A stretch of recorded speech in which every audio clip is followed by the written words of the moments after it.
Okay guys, I'm going to be explaining how I caught this trade on GbpAud. So what did I take a sell here?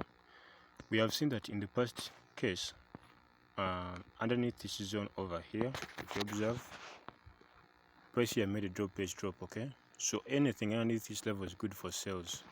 Then I was like, okay, so what did price do? Price made a breakout to the top, and then after it decided to sell.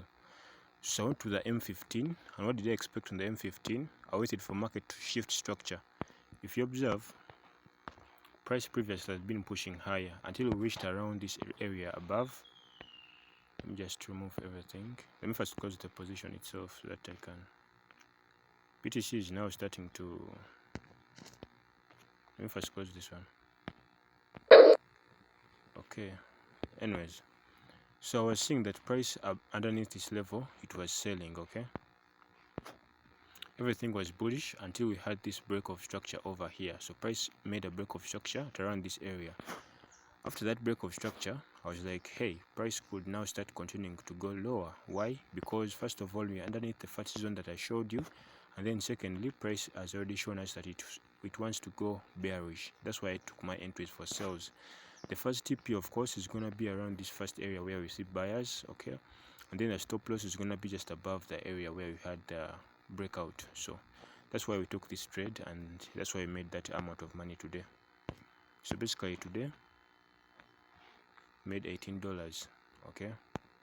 And then for Bitcoin, we bought here on Bitcoin simply because price had shown us an indication from the H1 perspective. We had seen that price was making lower lows, and then all of a sudden it decided to buy. So that's why we took our entries for buys. From the H1 perspective, actually, is there any indication? No, I don't think there is an indication. BTC has no indication from the H1 perspective, actually. The only indication that we have is that price went above this first zone over here. So anything above that level is good for buys. So if you go to the M15, you find your structure. So in the M15, we see that price has already started to become bullish.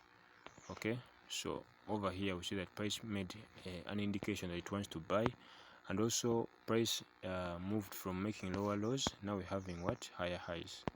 So that is the first indication. So if price respects the structure, we shall have a push to the top, something like this. Okay, this could be the first TP, this could be the second TP, and then the third one over here. So the third TP will be over here. It'll be around $91. But yeah, let's wait and see what price gives us. Because yeah, my stop loss is gonna be just about $15 of stop loss for this whole position. So you're risking $15 to make over 98. So let's wait and see what price gives us.